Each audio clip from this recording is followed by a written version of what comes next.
12 p.m. At this time, we have a mini news coming to you with the kind compliments of Court St. Vincent Limited. 99.9, the heart and soul of St. Vincent and the Grenadines. We FM is SVG.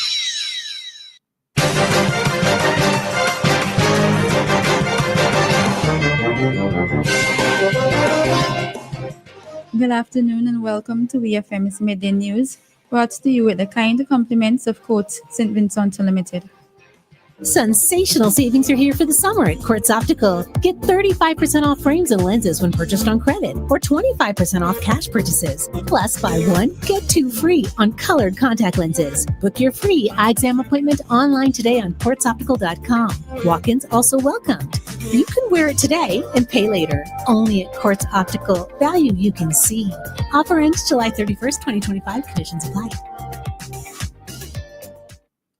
Welcome back to VFM's Midday News, brought to you with the kind compliments of Court St. Vincent Limited. First, on the local scene, the Men's Empowerment Project, titled Technical Assistance for Men's Employment and Entrepreneurship Development, themed project, implemented by the Center for Enterprise Development, Inc., CED, with funding from the Church of Jesus Christ of Latter-day Saints, ended with a closing and grant award ceremony held on Friday, July 18, 2025. The culmination of the project was marked with a number of businesses receiving seed fund injections totaling $220,000 that are expected to improve and expand their businesses. The financial grants were disbursed among 36 entrepreneurs who completed the Men's Empowerment Project. The project was developed by the CED to equip male entrepreneurs with the skills necessary for sustainable growth and development in their enterprises.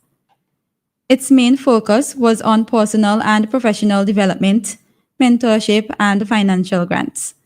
34 participants were recipients of grants of $5,000 each, while the winners of the business pitch competition held on July 15th received $15,000 and $10,000 EC dollars for first and second place, respectively. Addressing the closing and grant award ceremony at the lecture hall of the UE Global Campus, General Manager of the CED, Ronette Lewis, promised that they will continue to provide technical support to grant recipients even though the project has ended. She said that over the next few months, the CED would continue to monitor the businesses to see how the grants are invested and how the entrepreneurs are implementing their training into their operations. The Rural Transformation Unit within the Ministry of Agriculture hosted its Roots Youth in Agriculture Summer Camp from Monday, July 14th to Friday, July 18th, 2025, with the closing ceremony held on Monday, July 21st, 2025, at the Methodist Church Hall in Kingston. Students received certificates of participation, trophies, and gifts for attending the camp. The Roots Youth in Agriculture Summer Camp featured 5 days of activities that provided youths with the knowledge and skills to create livelihoods and careers in agriculture. Project coordinator of the Ridge to Reef project, McKinney Barrow, said that they are collaborating with the Ministry of Agriculture on a series of summer programs. These programs aim to address recent environmental impacts and changes in St. Vincent and the Grenadines, which will empower youths and build their capacity to respond to the ongoing climatic changes. At the closing ceremony, Permanent Secretary Mr. Cuthbert Knight noted that the initiatives marks the beginning of a fundamental engagement in agriculture for youths.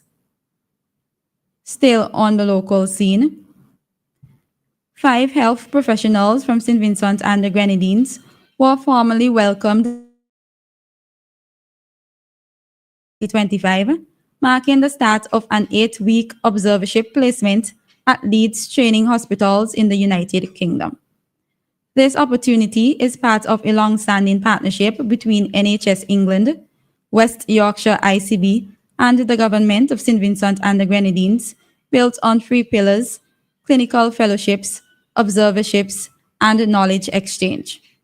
The 2025 observership includes Dr. Shanika Kane, medical doctor, Miss Latasha Lewis, registered nurse, Miss Sherilyn Primus, registered nurse, Miss Nazinga Kwashi, housekeeper, and Miss Patricia John, female attendant. Commending the group, His Excellency Senor Lewis, High Commissioner for SVG, noted the program's inclusion of a housekeeper and an attendant, as these are critical roles in healthcare. The initiative reflects the enduring partnership between the United Kingdom and St. Vincent and the Grenadines and underscores its shared commitment to capacity building and healthcare excellence. On to news in the region. The Royal St. Lucia Police Force has issued an appeal for information to assist in their investigation of the fatal stabbing of Sherman Augustine, a national footballer and former midfielder for Antiguan club Grenades FC, who was killed on Carnival Monday in Vichy. A police statement confirmed that authorities were alerted to the incident and that Augustine was transported to the Owen King European Hospital by the St. Lucia Fire Service, where he was later pronounced dead by a medical practitioner. His death has sent shockwaves through the local football community, with tributes pouring in from fans, teammates, and the clubs. The authorities are yet to release details surrounding the circumstances of the stabbing, but confirmed that an investigation is underway. Police are appealing to anyone who may have information relating to the incident to come forward. A 3-day training session for school principals held in the Grenada Boys Secondary School in Tantine, St. George, from July 16th to 18th, focused on ensuring schools across Grenada are better prepared to protect students and staff during disasters. The training session was hosted by the Ministry of Education with the aim of strengthening disaster risk management. It brought together 60 principals with active participation from district education officers and helped them to develop comprehensive disaster management plans tailored to the specific needs of each school. The participants received hands-on training in understanding local disaster risk, assessing vulnerabilities, and designing practical response and mitigation strategies. Through group work, risk mapping, and planning exercises, each school principal developed a plan tailored to their school context, incorporating emergency procedures, risk reduction activities, and implementation strategies. The capacity building exercise was supported by the European Union through the European Union Resilience Caribbean Program and managed by the Global Facility for Disaster Reduction and Recovery and the World Bank. On the international scene, a sheriff's office in Florida has suspended an officer who punched a driver in the face during a traffic stop that went viral. William McNeil Jr. posted video of himself sitting in his car as the policeman smashed the window, hit him, and dragged him to the ground in the city of Jacksonville on February 19th this year. After the clip went viral, police released body cam footage that shows 22-year-old McNeil refusing demands to exit the vehicle after being told he has been pulled over for traffic violations. In a news conference on Monday, Jacksonville Sheriff T.K. Waters said the state attorney's office has determined that none of the involved officers violated criminal law, even though the administrative review has yet to be completed. He noted that one officer, D. Bowers, was stripped of law enforcement duties pending a review into whether he violated any of the sheriff's office policies. Civil rights attorney Ben Crump, who is representing McNeil, said the incident was a disturbing reminder of historical racial violence by police against Black Americans.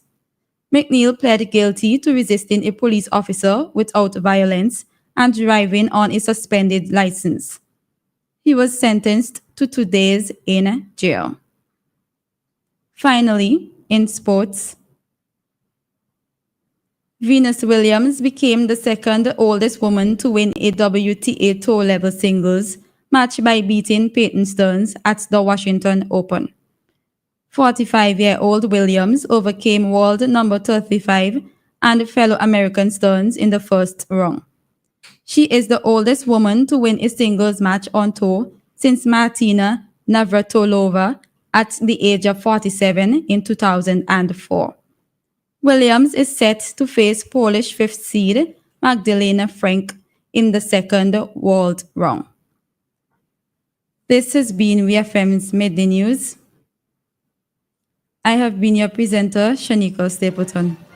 Join us again at 3 o'clock for WeFM's 3 p.m. news. WeFM's Midday News came to you with the kind compliments of Courts St. Vincent Limited. Shop with confidence at Courts. Get the lowest prices guaranteed. Get appliances, furniture, electronics, and so much more. If you find a lower price on any other products elsewhere, we'll match the price. Plus, we'll give you back 110% of the difference. Shop with confidence only at Courts. Bringing value home. Special conditions apply.